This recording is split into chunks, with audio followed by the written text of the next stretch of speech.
Well, hello again, everybody. Welcome to Walking Through the Scriptures with Joseph Pahoda. I got one for you today that I've actually been wanting to say and do for a while. If you've been watching my channel, I've actually got little snippets of it out and about before, so you've kind of heard some of it before. But I just want to get it out there for all the masses, and it's going to tick a lot of people off, particularly in the John MacArthur Reformed G3 Ministries crowd. And that is a lot of people in that Reformed camp or that denomination or the G3 Ministries crowd. They operate just like the Prosperity Gospel Word of Faith people. The only difference is that they have different doctrine. But their methodology, i.e. the way that they do things, is just like the Prosperity Gospel Word of Faith people. Again, the only difference is what they actually teach. But their methodology, the way they do church, the way they do business, it's exactly the same. Okay? Now, in my opinion, a lot of Christians have gotten duped because they teach such different doctrine than the Prosperity Gospel Word of Faith people. They don't see behind the scenes, or even what's blatantly in front of them, what is actually happening.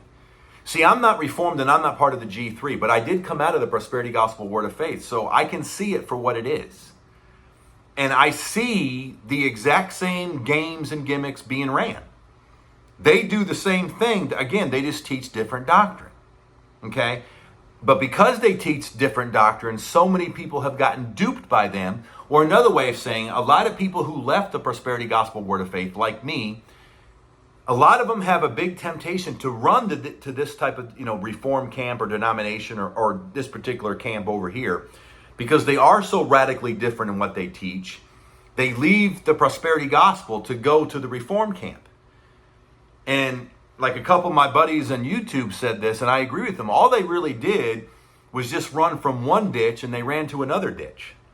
They went from one extreme and they went to the other extreme. Okay? But, so they're both wrong. I mean, so there has to be a middle ground. And a lot of Christians haven't done it. They just went from Prosperity Gospel Word of Faith to Reformed. And my point is, there's ditches in both camps. There's problems in both camps. Again, they just teach different doctrine.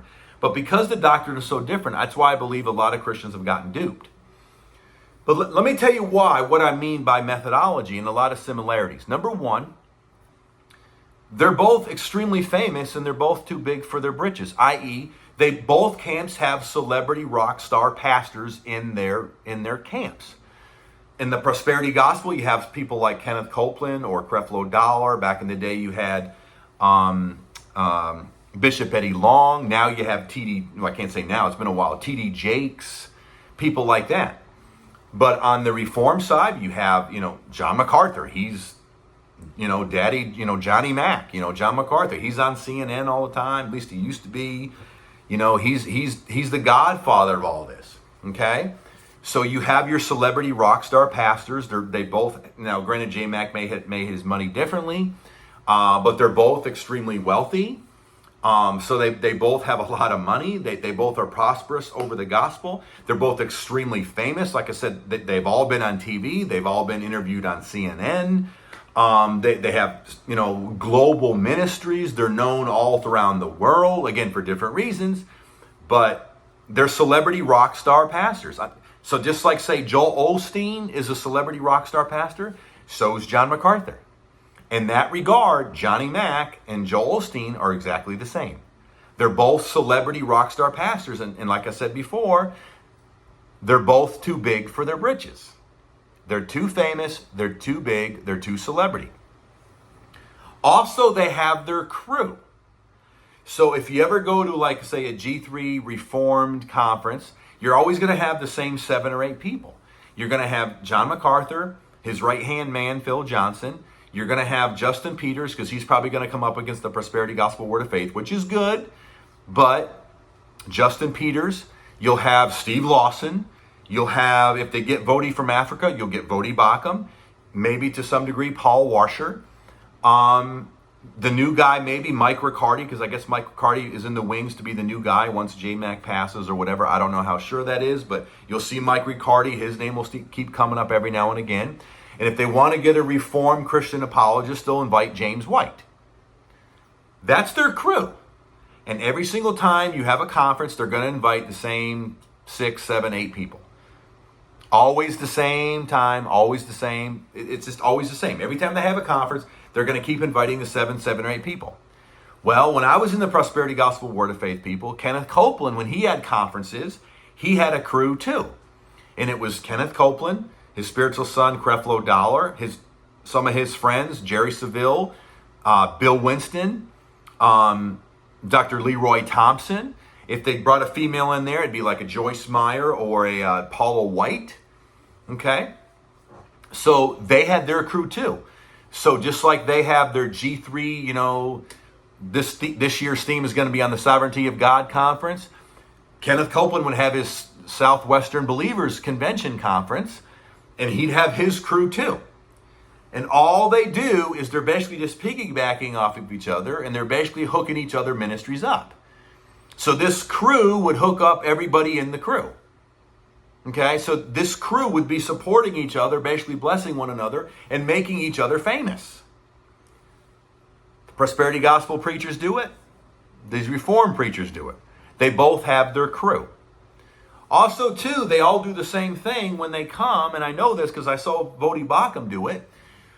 When they go to their conferences, when they come to the conference, they're bringing their merchandise. They're bringing their books. They're bringing their DVDs. They're bringing their material. To their credit, when they had the last G3 Sovereignty Conference back in September of last year, and they posted it on the internet, so I was able to watch some of it. And Vodi Bakum, before he got up and started speaking, he's like, "Hey, I got a new book that just came out. So before it hits Amazon or whatever, before it hits the public, I want to give it to you first. So my book's in the back." Okay? So that's what they do. Well, guess what? These prosperity gospel people, they rep their merchandise too. When they come to a conference, like for instance, if you invite T.D. Jakes, before he gets up to speak, he's going to do the same thing. He's like, "Hey, y'all, I got 3 or 4 books that just came out, or I got 3 or 4 books I've written in the last year. All 3 or 4 books are in the back. So before you leave, make sure you get a copy of all my stuff." So when I heard Vodi Bakum do that, I'm like, he's doing nothing different than T.D. Jakes. He's doing the same thing T.D. Jakes is. Now, I don't know if at the conference if Vodi Bakum charged for that book or not. I know that T.D. Jakes and all that did. But my point is, whether he charged for the book or not, the game is still the same. And that is, you're taking advantage and you're fleecing and becoming more famous with your merchandise off of the camp in which you're in. You're taking advantage of your circle or your silo or your camp in which you preach at. In this case, the Reform camp. Just like T.D. Jakes and all them guys take advantage of their Prosperity Gospel Word of Faith camp. They just keep fleecing each other's churches, or in this case, they just keep advertising and marketing and branding within their own camps. Vodi Bakum was doing it. And again, whether he charged for the book, I don't know. But still, he's still doing the same thing. This is free marketing. This is free branding. This is free advertising within your camp. Vodi Bakum was doing it. T.D. Jakes does it. I was like, oh my gosh, they're using the same strategies. They're using the same methodologies. They're doing the same thing. The only difference is they teach different doctrine. But their methodology, the way they do things, is exactly the same. Okay? They got like the same 6 or 7, 8 people. Prosperity Gospel has the same 6 or 7, 8 people. They go to each other's churches and they pimp their merchandise. Prosperity Gospel churches go to each other churches and they rep and pimp their merchandise. Okay? They make each other famous. They make each other famous. They have conferences. They have conferences. It's the same thing. And oh, by the way, when you go to that conference, you have to pay to get there. You have to pay for these hotels. Guess what? So it costs you a lot of money to go to these conferences. In the Reform camp and also in the Prosperity Gospel camp. And oh, by the way, they use the same excuses, because in this last Sovereignty Conference, a lot of people were tripping about how much money it costed to go.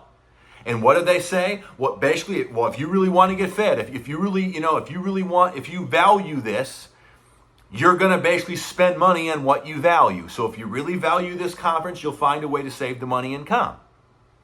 That's exactly what the Prosperity Gospel Word of Faith people say. So instead of actually dealing with the problem of, hey, this may be too much money, and hey, do we really got to go to this conference? and maybe we need to look at that. I actually deal with what's being said.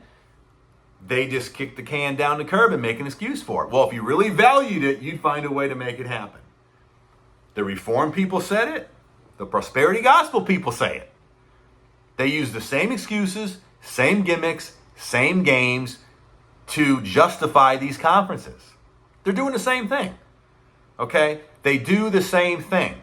So it's the same branding, the same marketing, the same excuses, the same justification. It's the same thing. Oh, by the way, here's another thing that they're the same.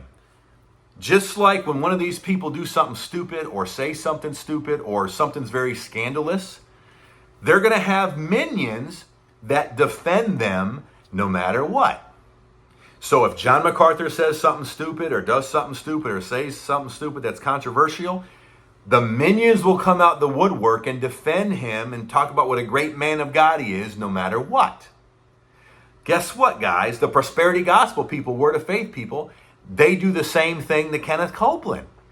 Kenneth Copeland has his minions, and they're going to defend him to the hilt no matter what as well. So just like J-Mac has his supporters and minions, and they're going to defend him no matter what, Kenneth Copeland has his minions, and they're going to defend him no matter what as well. They both have their blindly defending people, and they will attack you if you come up against them. J-Mac has it. Kenneth Copeland has it. There's no difference. One got minions. The other one's got minions. There's no difference, guys. Again, the only difference is what they actually say and teach. Okay? That's what's different. But the way their minions and supporters act, it's the same thing. They're both in denial. They both won't admit it. And they both will just blatantly defend whatever these people say or do no matter what. Also, if there's a scandal, they'll do everything they can to cover it up or twist it or spin it to make it nice, to make it seem like it wasn't that. Okay? Or they will blatantly change the narrative to make it say, well, it really wasn't like that. It was really like this. They'll do anything they can to spin it, or that they'll twist it and they'll do something different to make it nice, to make it not as bad as what you actually heard or what you actually saw. Okay? They both play the spin game to protect their camps. They're both guilty of it. They're both guilty of it. Okay? Because the brand will protect their brand. Particularly if you're the godfather. Like in one camp, the one godfather is John MacArthur. In the other camp, the one godfather is Kenneth Copeland. And they both have their branding, and they will do anything they can to protect the shield. And they both have a shield, guys. They both have a shield. So they will spin it to do everything they can to spin it to protect their silo, their denomination, or their camp, or their shield. However you want to say it. They will protect their shield. Period. So guess what? They both operate the same way. Another thing, to keep the people brainwashed, and they would say discipled, but to keep the people, so if I can get it out, the people brainwashed, is they don't fellowship with other people outside of their silo. So word of faith, prosperity gospel people, for the most part, they only fellowship and hang out with other prosperity gospel word of faith people. Same thing with Reformed people. They only hang out with fellow Reformed people, i.e. fellow Calvinists and fellow people who used to be Calvinists. When you go and you listen to, when they have these G3 conferences to say, hey, give me some book recommendations, or who would you suggest that I read? And it's all these Calvinist Reformed people like Jonathan Edwards, John Calvin, George Whitefield. Now, granted, these guys are mighty men in the faith, don't get me wrong. But they're all Reformed Calvinists. So when they have their G3 conference, they say, who do you recommend that I read? It's all Reformed Calvinist authors and preachers. You're hardly ever going to hear like a C.S. Lewis or anything like that. Why? Because they're not Calvinists. They didn't come from that camp. So when they have book recommendations, it's all the people that support their point of view. But for the most part, you won't have anything outside of their point of view. So you keep the people brainwashed in thinking the way you all already think. The prosperity gospel, Word of Faith people do the same thing. When they say, who do you think we should listen to strengthen your faith and to make you grow and to, help you come up in this way of thinking? They'll recommend, well, you got to get Kenneth Copeland stuff. You got to get Jesse Duplantis' stuff. You got to get, back in the day, Oral Roberts' stuff. Man, you got to buy Oral Roberts' stuff like crazy. You got to get Kenneth Hagin Sr. stuff. You got to get, you got to get Bill Winston stuff. You got to get Mike Murdoch stuff. It's the same game. If you want to grow in prosperity gospel word of faith circles, you got to buy and get all the material. You got to read their books. You got to get all the prosperity gospel word of faith material to get it in your spirit, is how they'll say it. Reformed people do the same thing. Who should I read? Who should I study? John Calvin, George Whitefield, Jonathan Edwards. Reformed Calvinists, okay? All you're doing is brainwashing or discipling or educating yourself in people who's already in your silo. But what you're really doing is you're not allowing the people to branch out of your silo to see things differently. You keep the people brainwashed or discipled, they'll probably say, within your own camp. And that's all you get.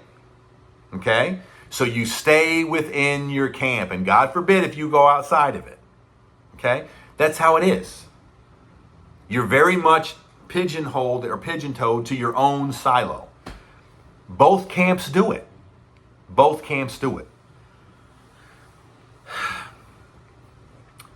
It's the same games, yo.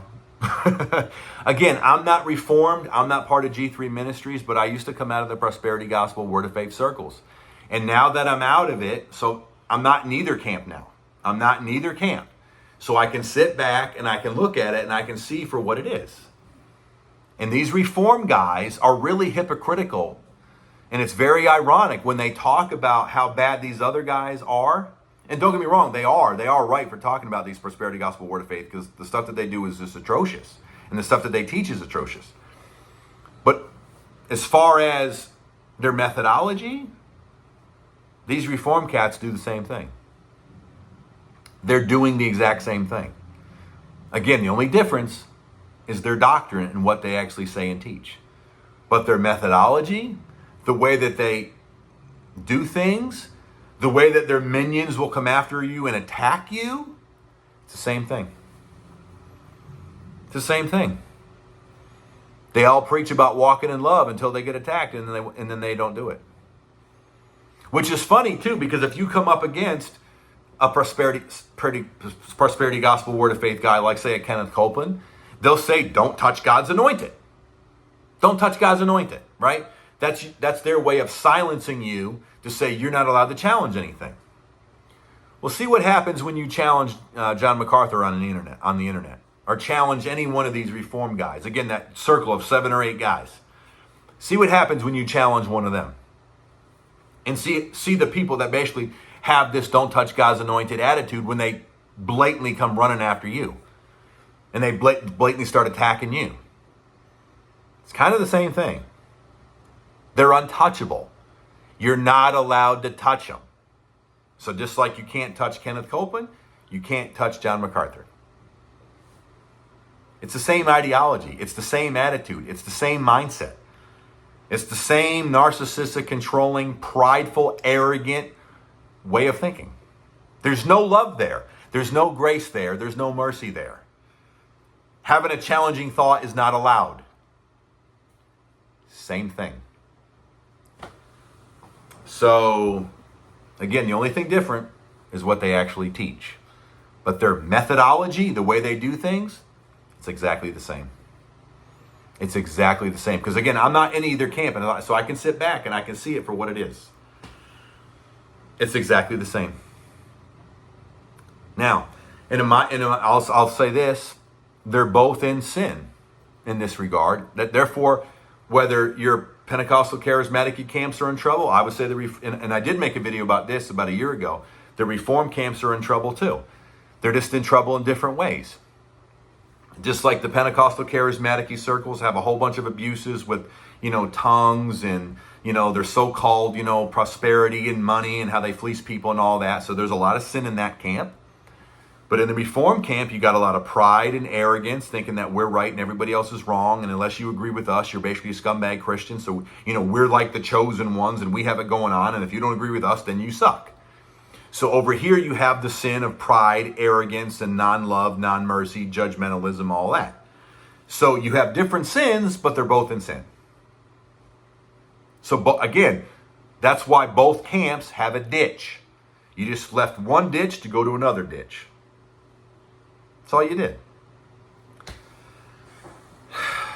Both camps need to repent. It's not one versus the other. They both need to repent because they both got issues. Regardless of what they teach, they both got issues. And again, when you're outside of it and you can look at it and see for what it is, you'll see it. Anyway, I hope this has been a blessing to you. If it has, hit the like button. Hit the share button. Hit the subscribe button. I know this one's going to probably get me in trouble, but guys, I've seen it like the last 2 or 3 years on YouTube. I've seen it. I've seen it for what it is. And in this video, I'm finally calling it out. All right? Until next time, know that God loves you, Nettie, too. God bless everybody.